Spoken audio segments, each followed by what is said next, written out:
Good morning, everyone, and welcome back to another episode of Big Idea Coffee Conversations. Today I'm back in the robe, and I'm outside, under my umbrella. You know, it is 80 degrees outside, and maybe I should have reconsidered this outfit for my intros. We have another interview for you this morning. A few days ago, I sat down with Rhonda Schuldt, our newest Big Idea Center entrepreneur in residence. Now, just because Rhonda is new with us this year doesn't mean she doesn't already have a world of experience under her belt. She's been working in student innovation and entrepreneurship for years, and we just so happen to have been lucky enough to have her join us for the 2021 school year, and I think that deserves a coffee cheers. Before we get started, I'd like to talk about a term that is thrown around a lot at the Big Idea Center, and it does come up in my talk with Rhonda. That term is, and yes, I have props, LLC.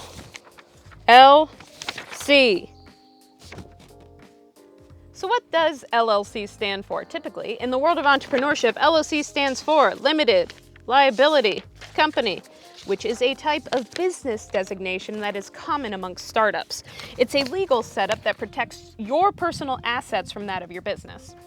I think you see where I'm going with this. When you're at the beginning of creating a startup company, you're engaging with a lot of risk. Money is tight, and you might be the sole owner of your business. You need to protect what is yours, and that might include coffee funds.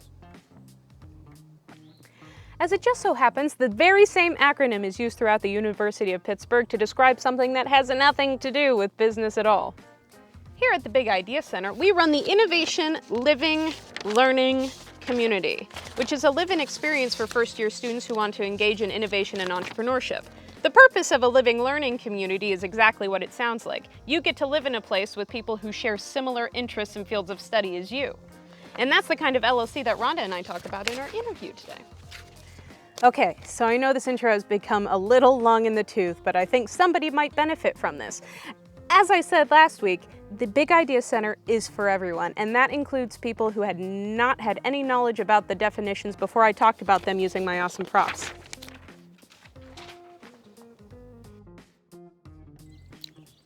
Okay, with that I think we're ready. So grab a cup of coffee or morning beverage of choice and get ready to learn a little bit about Big Idea Center entrepreneur in residence, Rhonda Schuldt. All right, I'm sitting here with Rhonda Schuldt, our newest Big Idea Center EIR, and somebody who's been helping us throughout the past summer, throughout Blast Furnace. I'd like to say hi to you and welcome you to this episode of Big Idea Coffee Conversations. So, because you're so new to the Big Idea Center, at least in reference to our communication, I'd kind of like to ask you to kind of introduce yourself and let us know a little bit about your background.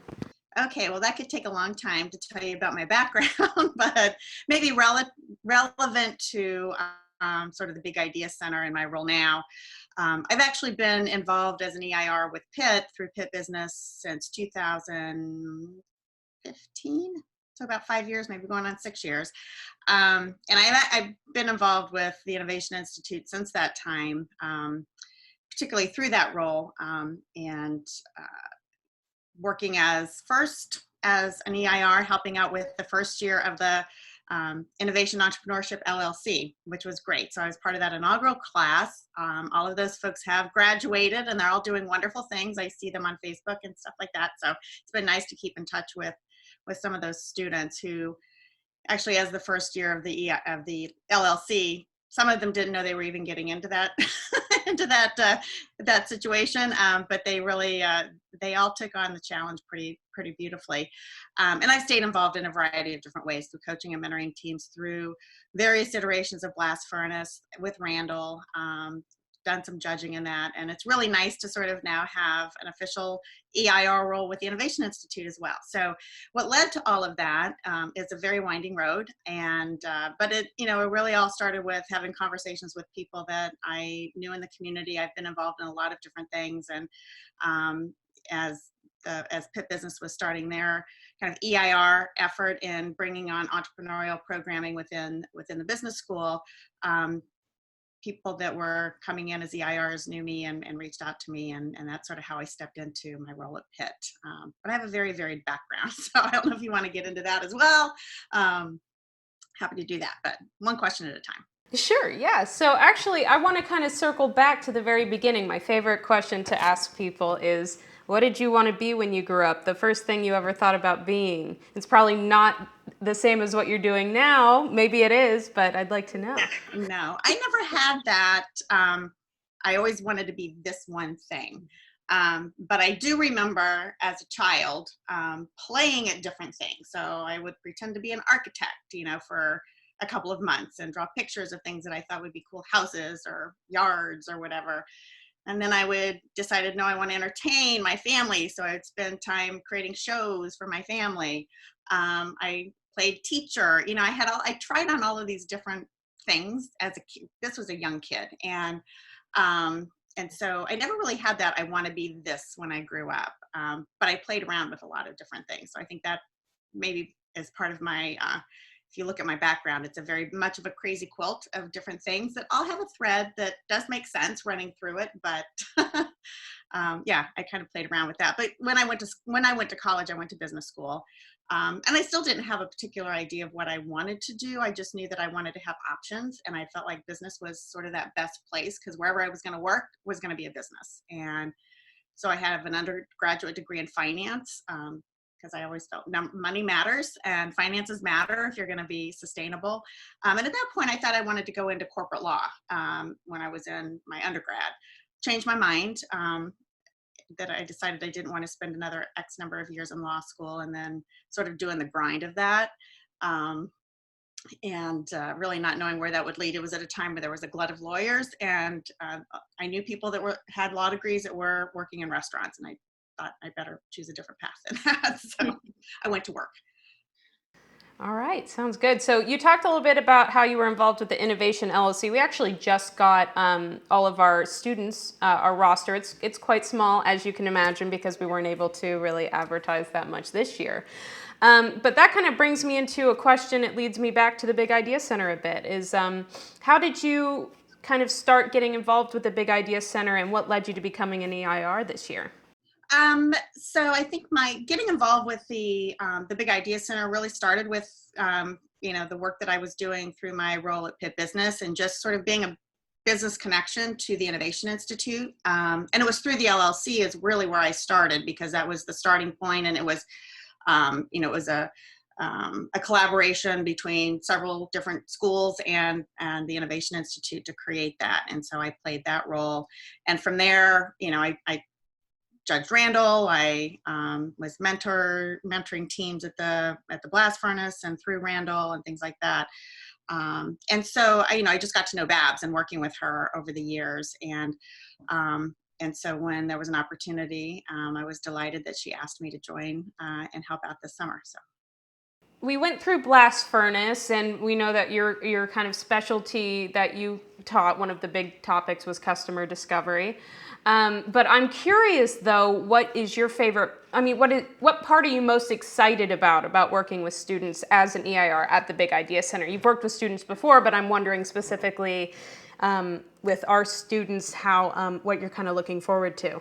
And I absolutely love working with students. I think that was one of the things that I had forgotten about. So as part of my crazy quilt of a career, I have worked in higher ed at the University of Missouri, a couple of their different campuses, and I love the energy of a college campus. The students just kind of come in. They're hopeful, even when they're coming in as freshmen, they're hopeful. They're kind of worn out by the time they're juniors, but then they go into their senior year and they're all hopeful again because the next stage of their life is happening. And I think it's just part of it's that energy overall that the students have. There are limitless possibilities, and I think that's the other piece of working with students in an entrepreneurial effort is that sometimes they don't really know that they want to be an entrepreneur, but they certainly want to explore something. And I think that is um, a huge part of what programs like the Big Idea Center have, to allow students to explore those things sort of outside of their major and the things that they have to do. This sort of helps them stretch what the possibilities might look like. And we see that all the time, that students are, they might be in, biomedical research or engineering. They might be in business, but they don't even think about entrepreneurship in business, because mostly business degrees are designed for you to get into, a traditional business. And of course, more programs are being taught in entrepreneurship in business schools as well. But, most of the students, I don't think, when they come into an entrepreneurial program, although there are more now, I think, as the world has gotten more entrepreneurial minded in terms of opportunities. But a lot of them, people do come in saying, well, I kind of think I want to be an entrepreneur. I want to have my own business. But they don't really know even what that might be.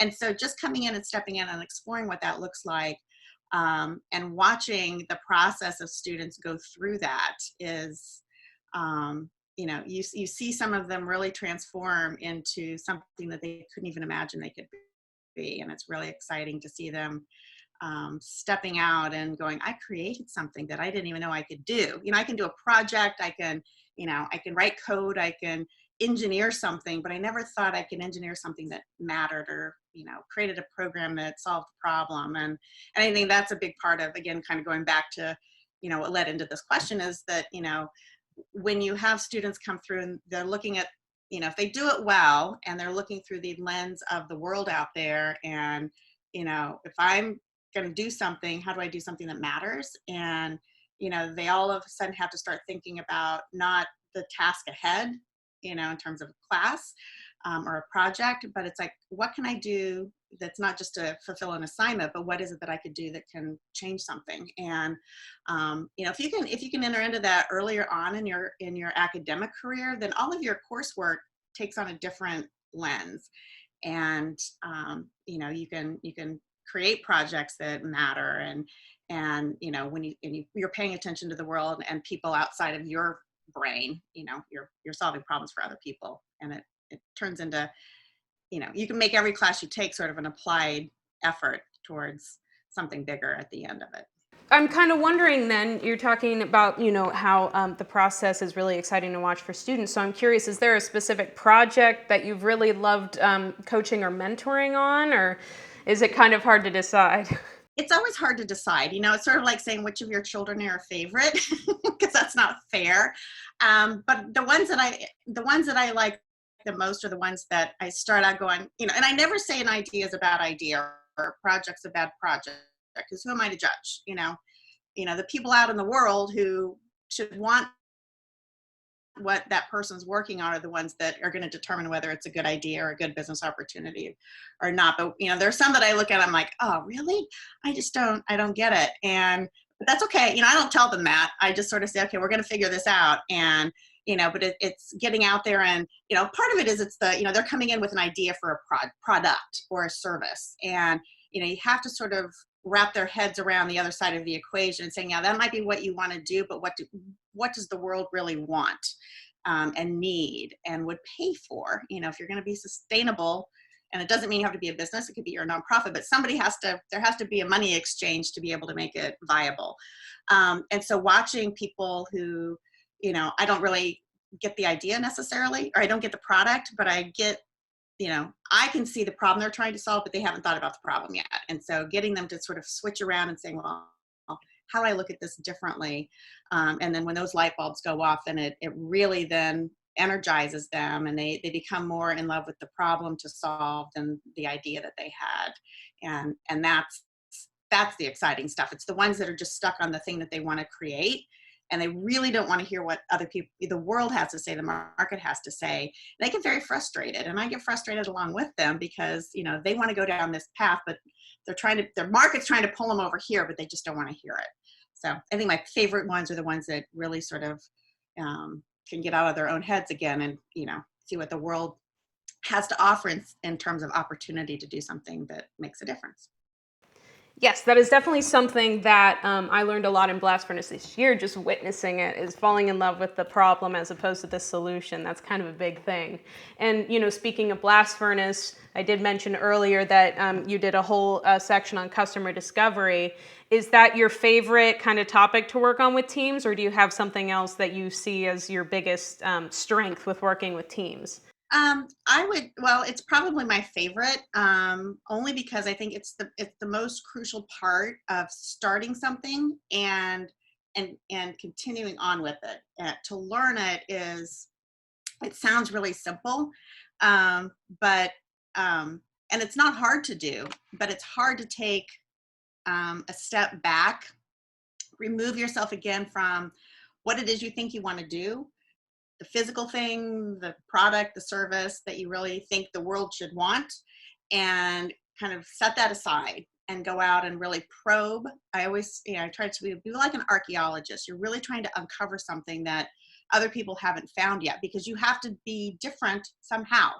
And you don't know how that differentness needs to be. I don't know if differentness is a word, but how you need to be different. You don't know what that is until you really get out there and begin to look at the problem, the people that you think have the problem, that you probably find out aren't the ones that really have the problem. It's going to be somebody else, and the problem's going to look different. It can still all be within the same sphere, but if you can't figure that out at the beginning, you're going to be spending a lot of time building something that people may not want.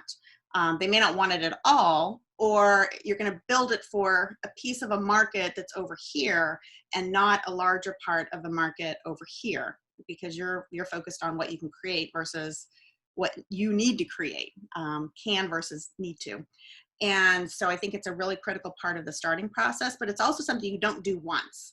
And it's something that the best companies do. They take on this continued sort of design thinking process in the work, whether it's product and service that you create and then you offer and sell, to the processes in your organization. It's, to how you create your teams and listen to your customers internal to your company. So there's a whole, it touches on so much of what you do as a business. And so customer discovery is not just this little piece of a entrepreneurial process that you do and check the box. It's a discipline. And so if you can learn that discipline, it informs so many other pieces of your business and your business model, that if you ignore it, you're gonna have to zig and zag a lot more than if you just really dig in and do that kind of work. And we're finding that even with our teams now, the ones that sort of took the time, they've been working on an idea, so it is the big idea center, and we kind of move students through sort of idea processes, but then we kind of say, okay, you've got this idea, do you really want to do something with it? And so they go into this blast furnace and say, now you really gotta, you got to put a lot of heat on your idea. And that heat is market first, and if you can't get to the market now and figure things out, you're never gonna, how are you gonna do it, when you've built something that you now want to get out there and market. And so I guess I'm talking about customer discovery a lot right now, so I guess it is my favorite thing, because I have found it over the years that once, if you do it and you listen, your potential customers are going to tell you exactly what they want. They're going to give you the language you need to speak to them. They're going to let you know what doesn't work, so you don't do that. And and they're going to probably, if you're asking and probing, how would they like things, in a more ideal situation? What kind of arrangement do they want to have with you? How do they want to interact with you? And it builds on every piece of, from your revenue model to your marketing channels to a lot of different things. So. Mm-hmm. Great. And it builds confidence. Oh yeah. Yeah, that's the other thing. I always tell the teams that I've been working with this summer is like, I want you at the end of this, if you do customer discovery really well, you're going to be able to nail everything in your business model, because you're going to have voices from the market giving answers for you, not what you think, but what you know, because you've been out there just pounding and trying to figure it out from the market's point of view. Great. Yeah. So I think we're almost kind of rounding out the interview here. And one question I want to ask, kind of as like a little tester, you're coming into the Big Ideas Center, is what advice would you give to a new student who's just discovering the Big Ideas Center for the first time, maybe comes in, has a small idea of what they want to do, but doesn't really know how to get it to where they need to be? What advice would you give them? Well, I would say jump into anything that's offered. The kind of the lowest hanging fruit are some of the programs that are already underway. The the Blitzes, the Randalls, the EIRs that are available just to talk to. We can kind of help you navigate, and you're not losing anything by exploring sort of what the Big Idea Center can bring to round out sort of your education. I've talked to a lot of students who, their parents are like, no, you're going to college to get a job.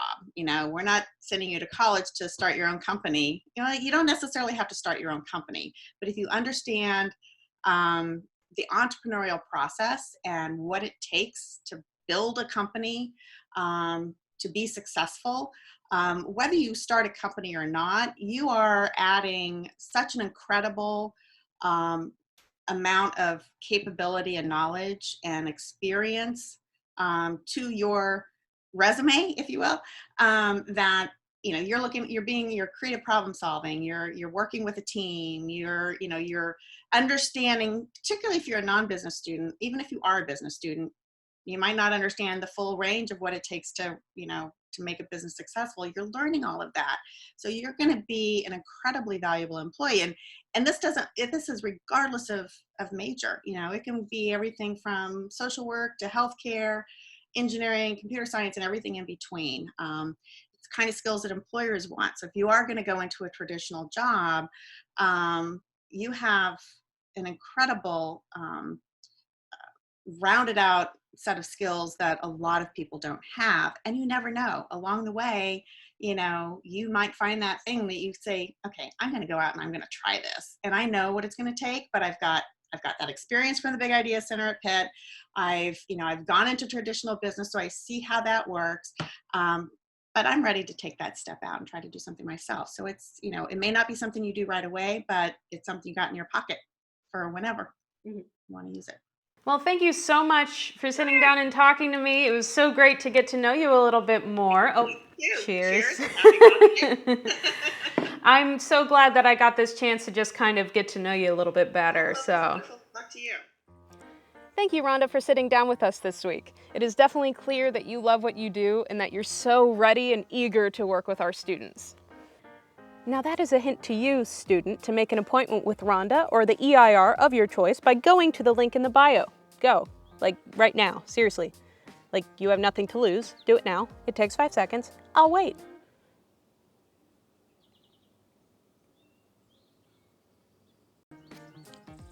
Well, that's all for today. I'm gonna go inside because a dark robe and hot coffee were not a great idea on an 80-degree morning. Thank you for tuning in. I'll see you next time.